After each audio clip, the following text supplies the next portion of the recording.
Buenas tardes, profesor y compañeros. En esta oportunidad, mi grupo, conformado por María Lupinta, Jersey Castañeda, Emily Jiménez, David Carreño, José Mendoza, Manuela Lata, Eric Zuclupe y quien les habla, Jesús López, trataremos sobre el tema de ingeniería, tecnología y ética.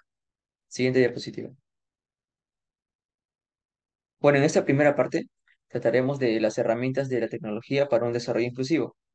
Aquí surge una interrogante, ¿no?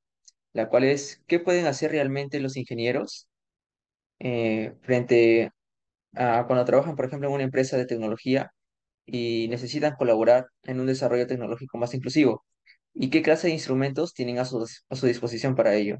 Entonces, la importancia que los ingenieros tienen en ese tema proviene del hecho que la mayoría de ellos trabajan en empresas tecnológicas que realizan investigaciones, desarrollan productos o proporcionan asesoría tecnológica. Entonces, ellos son las únicas personas que tienen habilidades especializadas para determinar y valorar las especificaciones necesarias, así como sus consecuencias técnicas. Y aunque la mayoría de los ingenieros no es consciente de que a menudo las decisiones que toman podrían afectar a otras personas y a la naturaleza, y que en ese sentido constantemente toman decisiones morales, tienen una responsabilidad moral propia. Entonces, aquí los ingenieros pueden hacer aportaciones específicas e importantes a un desarrollo tecnológico más inclusivo. Por ejemplo, pueden hacer uso de delinear las especificaciones técnicas de los artefactos que se desarrollan, ayudar en la red social en que funcionarán estos artefactos, participar en los procesos de deliberación moral de la empresa y estimular una actitud y una atmósfera laboral. Entonces, aunque sería injusto decir que los ingenieros por sí mismos pueden hacer todas estas cosas, ellos cuentan con instrumentos o herramientas para el desarrollo tecnológico inclusivo, las cuales son la deliberación moral y el diseño integrado. La primera explicada, bueno, así en términos simples, es un proceso que uno tiene que perseguir junto con otras personas. Una deliberación moral institucionalizada en la organización sería una excelente oportunidad para que los ingenieros participen en el proceso de hacer que las tecnologías que desarrollan sean más inclusivas. Y el diseño integrado es un enfoque de diseño en el que desde las primeras etapas se manifiestan explícitamente las especificaciones técnicas y las decisiones económicas. Siguiente diapositiva, por favor. Bueno, en esta parte de filosofía de la tecnología, aunque ahora resulta evidente para nosotros la opinión de que la naturaleza de la tecnología es predominantemente social, esta idea en un principio no fue compartida por los filósofos esencialistas de la tecnología, como Heidegger, por ejemplo, quien consideraba a la tecnología como una fuerza autónoma independiente de la sociedad. Entonces, bueno, ahora vamos a hablar de las teorías que Feinberg plantea, ¿no? Las cuales son las teorías de la racionalización democrática, la teoría de los dos niveles y la teoría de la diferenciación y la concretización. La teoría de la racionalización democrática y la democratización profunda. El enfoque constructivista afirma que el diseño técnico no se determina por criterios técnicos, como la eficiencia, sino por procesos sociales, los cuales a su vez se interesan en la definición cultural de las necesidades y por tanto de los problemas a los que se dirige la tecnología. El enfoque hermético, en cambio, define que el diseño tecnológico no responde solamente al significado social de objetos técnicos individuales, sino que también incorpora suposiciones más amplias respecto a los valores sociales. Pinberg hizo una revisión de distintas teorías de democratización, donde critica sus debilidades y luego de ello llegó a su propuesta concreta denominada democracia profunda. La democracia profunda, como la define Finber, promete una alternativa a la tecnocracia, por lo cual, en lugar de que los organismos populares aparezcan como una anomalía y una interferencia, se normalizarían y se incluirían en los procedimientos estándar del diseño técnico. Bien, ahora hablaremos sobre la teoría de los dos niveles. En su libro, Finber plantea una de las principales preocupaciones, la cual consiste en proponer una nueva definición reforzada de la esencia de la tecnología. En este marco, el autor explica su teoría crítica de los dos niveles. Al caracterizar la constitución funcional de objetos y sujetos técnicos, denominada instrumentalización primaria, y por otro lado, la realización de objetos y sujetos que se constituyen en redes y dispositivos reales, definida como instrumentalización secundaria. En su libro, la preocupación principal de este autor es demostrar la forma mediante la cual las interacciones sociológicas e históricas tienen lugar en el desarrollo de la tecnología. A continuación hablaré acerca de las teorías de la diferenciación y concretización. La diferenciación se entiende como una tendencia a lograr una mayor resolución entre los elementos de la instrumentalización secundaria. Los grados de especialización en la división de trabajo muestran el grado que alcanza el proceso de diferenciación en algunas sociedades modernas. La concretización es la incorporación de las necesidades y exigencias en la sociedad. El modelo pluricultural propuesto por IDE, en el cual afirma que las tecnologías asumen significados diferentes en contextos sociales distintos, lo retoma Finberg para concluir la teoría de concretización. Ante ello, su propuesta final es que al unir muchas funciones en una sola estructura, las innovaciones concretizadoras brindan mucho más que las mejoras técnicas. Reúnen los grupos sociales alrededor de artefactos o sistemas de artefactos. Por ello, la concretización no solo se refiere a las mejoras en la eficiencia, sino también al posicionamiento de tecnologías en el punto de intersección entre múltiples puntos de vista y aspiraciones. Ahora hablaremos acerca de la globalización y la democratización. La globalización y la tecnología se proporcionan el estímulo que impulsa hacia el futuro. La estandarización es una necesidad de la industria y un imperativo para el desarrollo de nuevas tecnologías. Sin la estandarización sería casi imposible publicitar cualquier cosa y podríamos vernos obligados a revertir el proceso tecnológico, ya que se produciría una desdiferenciación crítica. Las industrias globales, como la industria farmacéutica, donde la intervención democrática es casi imposible, no solo se limitan por la estandarización, en el sentido de que esto es indispensable para la vida humana, sino que se aprovechan de la protección de la ley a los estándares. Ante ello, planteamos la siguiente pregunta. Cuando el desarrollo de la tecnología es un tema de seguridad nacional, como el caso de la aplicación espacial para el uso militar, ¿sería la democratización un obstáculo para el desarrollo? En este caso, el motor final detrás de todo desarrollo tecnológico es siempre el poder financiero. Ahora veremos los aspectos interesantes. Y como primer punto, tenemos la tecnología inclusiva. Esto se trata sobre aquella tecnología de la que todos estemos de acuerdo. Una tecnología que sea adecuada para todos, que se lleva a cabo a través de toma de decisiones. O sea, vamos a tomar decisiones para ver si alguna tecnología en particular se va a desarrollar. Y si todos los que están en la votación están de acuerdo, la tecnología se desarrolla. Entonces, esto está compuesto de tres puntos: la deliberación moral, la inclusividad y la democracia numérica. La deliberación moral tiene dos puntos: justificación moral, que se trata sobre el por qué se desarrolló la tecnología. Y el primer por qué tiene que ser para el bienestar humano. Y segundo punto de la deliberación moral es la filosofía moral. Es decir, es el objetivo tiene que ser que nuestra vida como seres humanos sea mejor. Ese es el objetivo de la tecnología. Ahora, la inclusividad se trata sobre que haya la cantidad de personas mayor que se pueda en la votación. Todas las personas que puedan votar que estén ahí. Y la democracia numérica se trata sobre que todos los que voten tengan un voto del mismo valor para todos. No importa si es director o empleado, que todos tengan un voto del mismo valor. Pero aquí hay una excepción. Los niños y los países subdesarrollados no están incluidos en la votación, porque esto implicaría, aunque no lo explica bien el artículo, implicaría que, según mi punto de vista, que sea como un obstáculo para la tecnología.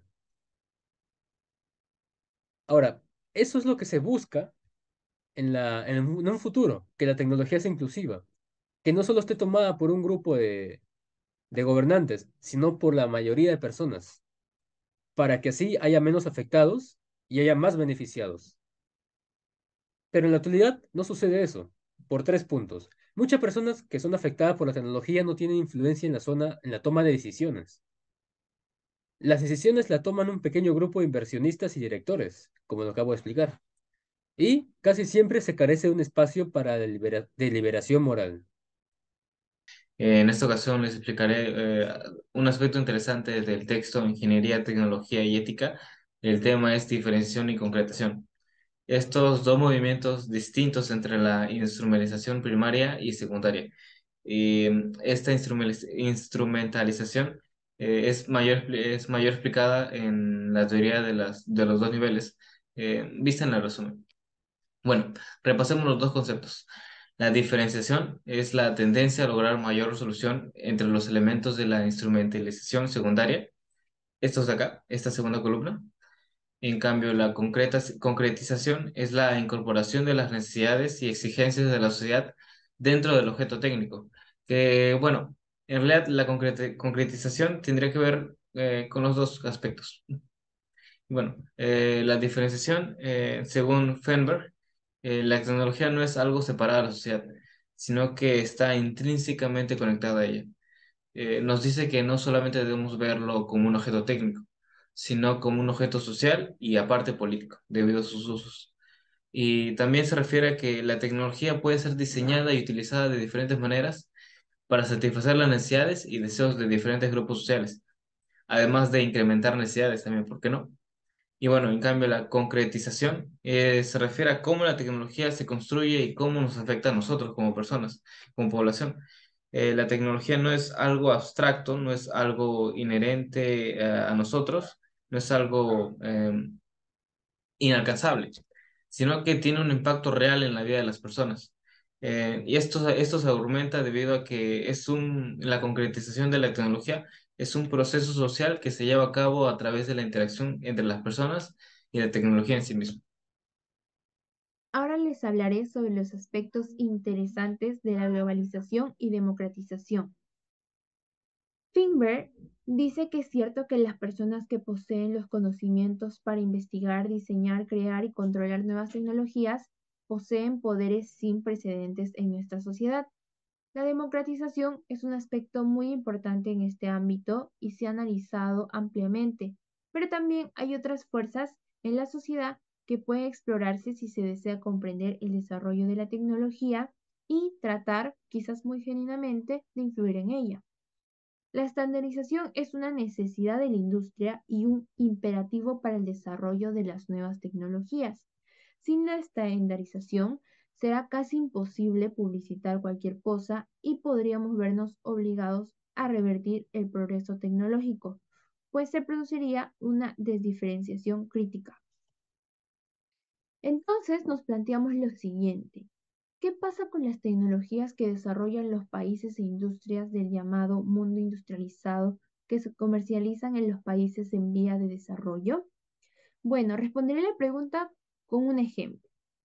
Las industrias globales como la industria farmacéutica, donde la intervención democrática es casi imposible, no solo se limitan por la estandarización en el sentido de que ésta es indispensable para la vida humana, sino que aprovechan la protección de la ley a sus estándares, es decir, marcas registradas, para comercializarlo a precios ridículos, en algunos casos con un costo muy alto.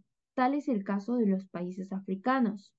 Uno de los principales conflictos mundiales es el control del poder económico que tienen las grandes corporaciones. En algunos casos, ese poder es equivalente o superior al de los estados que se establecen sin el control democrático de una nación. Por citar de nuevo el ejemplo de las industrias farmacéuticas, en Estados Unidos de América, dicha industria es la principal fuente de investigación biomédica en laboratorios y universidades. Médicos Sin Fronteras informa que no se realiza ninguna investigación para el combate de tuberculosis, solo por mencionar un ejemplo, aunque la OMS calcula que en los próximos 20 años 35 millones morirán a causa de ella. Por desgracia, la mayoría de estas personas es pobre, por lo que las compañías farmacéuticas no la consideran como un mercado atractivo para el desarrollo de medicamentos. Es triste saber que el motor final de todo desarrollo tecnológico es siempre el poder financiero, la lógica que guía el mercado. Ahora trataremos sobre los aspectos en desacuerdo. En la primera parte que vamos a abarcar es aspectos de desacuerdo en la parte de la introducción. A ver, el autor menciona que algunas sociedades modernas, entre comillas, es casi imposible comprender la vida sin el uso de la tecnología como la entendemos en la actualidad. Ahora, yo tengo dudas en esto respecto a qué se refiere con la palabra modernas. ¿Por qué? Porque, a ver, como bien sabemos, en el primer como en el tercer mundo, como se le dice, se usa como argumento, se usa el mismo argumento, eh, pues que nosotros no le damos el buen uso, el buen uso a la tecnología. Entonces, no solamente es decir que en algunas sociedades modernas, sino también en otras sociedades, como en las del primer mundo, que también ocurren esas cosas.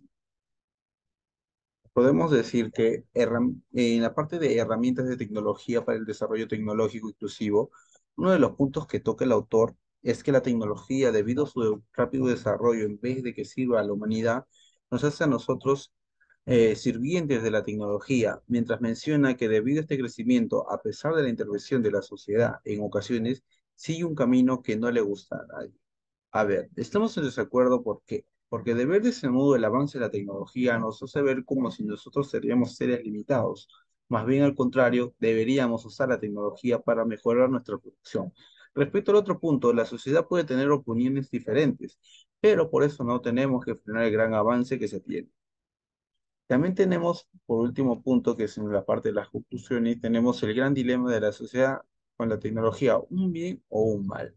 A ver, en una parte de las conclusiones que se menciona que aunque tengamos un futuro confuso, preocupados por tecnologías que escapan a nuestra imaginación y control, caso sea la nanotecnología o la robótica, todavía podemos confiar en que la historia siempre puede influirse por actos imprevistos e imprevisibles de voluntad.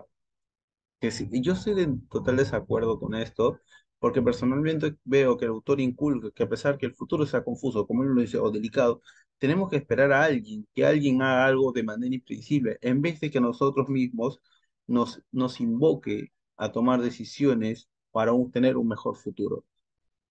Es evidente el control y el desarrollo de la tecnología, que hoy tiene relevancia cultural hasta la dimensión política, sino que genera poder. De las tres teorías de Finber, en la primera, su argumento clave alude a que el carácter polarizado de la tecnología no es el único factor determinante en la distribución de poder, pero que su relevancia puede mejorar la condición social de la comunidad. Su enfoque es conductivista, es así como afirma que la eficiencia de un objeto técnico no es lo que se debe buscar en un diseño, sino cumplir con las definiciones culturales y la compatibilidad entre los dispositivos y los intereses de grupos sociales. Y aquí un primer cuestionamiento. Si bien el diseño debe procurar cumplir las expectativas de un público, la eficiencia es tan relevante como la definición cultural que tenga cierto dispositivo técnico. Su democracia profunda es una propuesta tras la revisión de la democracia de Rousseau, Barber y la visión del pluralismo, por lo que ésta se basa en la estrategia de combinar los códigos técnicos con medidas de control ante las instituciones relacionadas. Pues Finber cree que la autonomía operaria de los expertos y directores se reducirá significativamente. No obstante, este es un enfoque ideal, pues el liderazgo técnico siempre estará separado de la masa y no es posible reemplazarla por acción popular. O como dijo Heidegger, la tecnología es una fuerza autónoma independiente de la sociedad. En cuanto a la teoría de los dos niveles, la instrumentalización busca la demostración de la constitución funcional de objetos y sujetos técnicos. Interactúa sociológica e históricamente con la tecnología. Su método es aplicar la objetivación y subjetivación. El contraste, entonces, es el idealismo que se refleja en sus ideas, pues plantea la posibilidad de una reforma social a partir del análisis de la instrumentalización. Para él, Heidegger, Habermas e incluso Bogerman están estancados en el determinismo tecnológico, sino que se limitan a fronteras. Para él se requiere una reconstrucción radical de la modernidad, empleando técnicas culturales diferentes. Finalmente, en la teoría de la diferenciación y concretización, el primero busca mejorar la resolución de la instrumentalización secundaria, afirmando que ésta no puede formar parte de la esencia de la tecnología. Y es más, los aspectos éticos, estéticos, artísticos no son fundamentales en la descripción de los dispositivos técnicos. Constatando la diferenciación es una condición primordial de la tecnología y es una muestra de la racionalización. Finvers entonces recurre a su segundo punto, la concretización, movimientos del desarrollo, que integra el objeto técnico con un contexto ético-estético que él mismo propone. Afirma que los códigos son momentáneos, pues se definen y determinan a razón de momentos específicos de la historia, por lo que él asume un modelo pluricultural de la tecnología, asumiendo que ésta puede adoptar diferentes significados de acuerdo al contexto. A partir de todas sus teorías, no responde a un problema de carácter mayor, que es la globalización, y cómo la diversidad de inventos, objetos, técnicos y prácticas obsoletan rápidamente lo que al alcance de todos puede llamarse tecnología. Él mismo recae en un error al aceptar la predominancia y la función hegemónica del capitalismo y el control de las tecnologías en la actualidad, por lo que su instrumentalización como foco para la reforma social que propone requerirá más que una base de potenciales humanos. Terminando con la exposición, agradezco la debida atención de todos los oyentes. Muchas gracias.